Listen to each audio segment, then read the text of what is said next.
How to live a long life. Is longevity always a blessing? Longevity. Just the sound of that word feels like something noble, something we all want.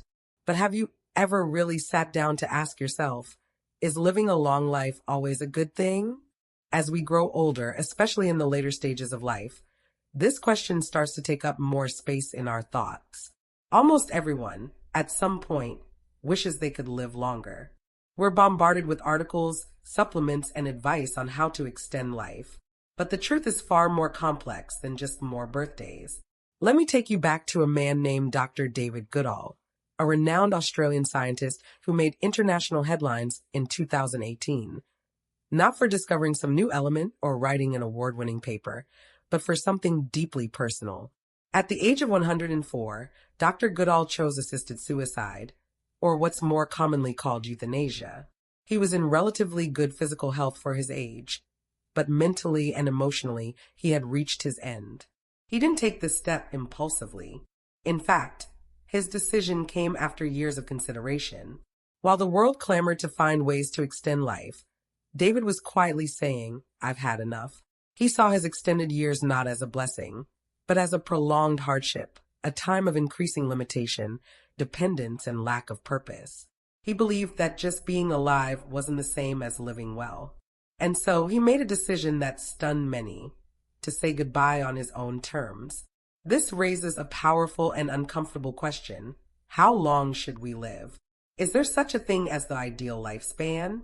According to Jean Piaget, a renowned Swiss developmental psychologist whose theories transformed how we understand human growth, the ideal human lifespan might actually fall somewhere between 65 to 70 years old.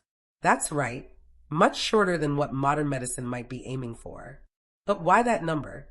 Why not 85 or 100? Well, after 70, the risk of physical and cognitive decline increases sharply. Chronic illnesses begin to pile up. A major long-term study conducted by researchers at the University of Paris followed nearly 10,000 individuals over a span of 30 years. What they found was sobering.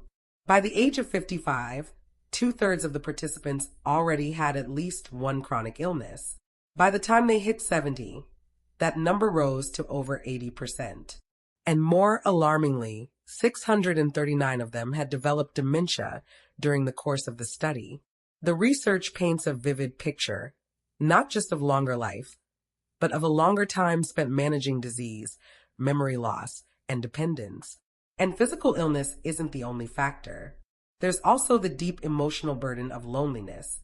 Watching friends, siblings, or even children pass away can create a haunting emptiness. As loved ones fade one by one, the world begins to feel smaller and quieter. The living room that was once filled with laughter becomes a silent hallway. Many people in their 80s and 90s report that what hurts the most is not their back or their knees. It's the absence of connection. So is longer always better? Maybe, just maybe, we've been asking the wrong question. Perhaps instead of focusing purely on the length of life, we should be thinking more about the depth of it.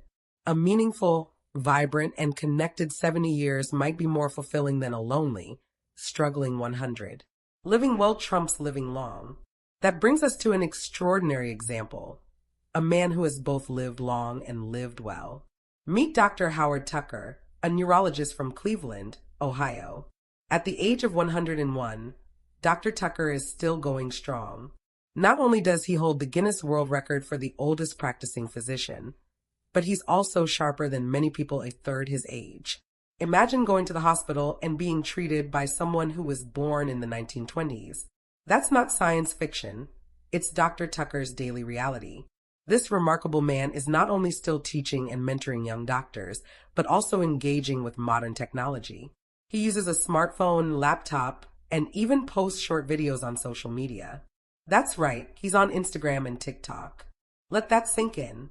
Dr. Tucker's story is so compelling that his grandson is actually directing a documentary about him, titled, "What's Next?"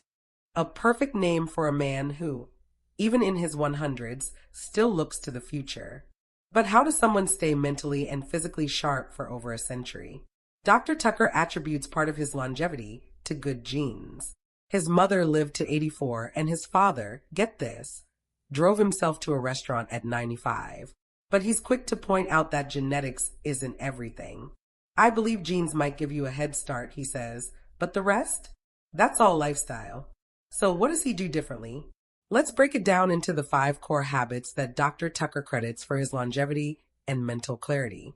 1. Keep learning. Never stop engaging your brain. Dr. Tucker believes that keeping your brain active is one of the best defenses against aging. He never retired.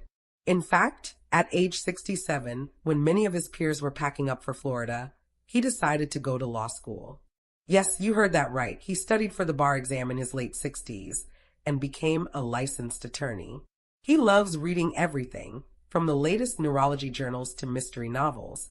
He says diving into a good biography or a crime novel keeps the mind sharp because you're constantly processing, imagining, analyzing. Whether it's fiction or nonfiction, he says your brain is decoding, interpreting, remembering. It's an excellent workout. 2. Stay physically active, move every day. Into his 80s, Dr. Tucker swam, hiked, and even skied regularly. In fact, he broke his neck in a skiing accident and still managed a full recovery. Today, at 101, he no longer skis, but he runs over 30 miles a week on a treadmill while watching classic films. Let that sink in. While many 70-year-olds struggle with balance and mobility, Dr. Tucker's cardio routine would exhaust most 30-year-olds. He believes that regular exercise doesn't just strengthen the body, it also stimulates the brain, supports better sleep, and prevents depression. 3. Avoid smoking, period. Dr. Tucker never smoked. He recalls being in high school and telling his father he was curious about cigarettes. His father, without anger, simply said, "Son, life is short enough. Why would you want to inhale something dirty when the air is already so clean?" That single line stuck with him forever. He warns that smoking is not just bad for your lungs. It increases your risk for stroke, heart disease, dementia, and of course, cancer. Nothing, he says, offers as little benefit with as much damage. For eat smart, but not like a monk. Contrary to what you might expect, Dr. Tucker doesn't follow any extreme diets. He doesn't fast for 16 hours or cut out entire food groups. Instead, he follows a common-sense, Mediterranean-style diet. That means lots of vegetables, olive oil, lean proteins, and whole grains. He particularly loves cruciferous vegetables, things like broccoli, cauliflower, kale, and Brussels sprouts. His wife, Sarah, is an excellent cook who makes healthy, balanced meals that are also delicious. He admits to enjoying the occasional New York strip steak or martini, but these are treats, not daily habits. He believes that balance is key.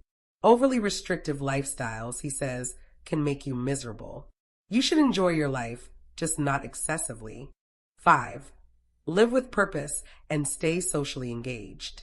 Finally, Dr. Tucker emphasizes the importance of purpose.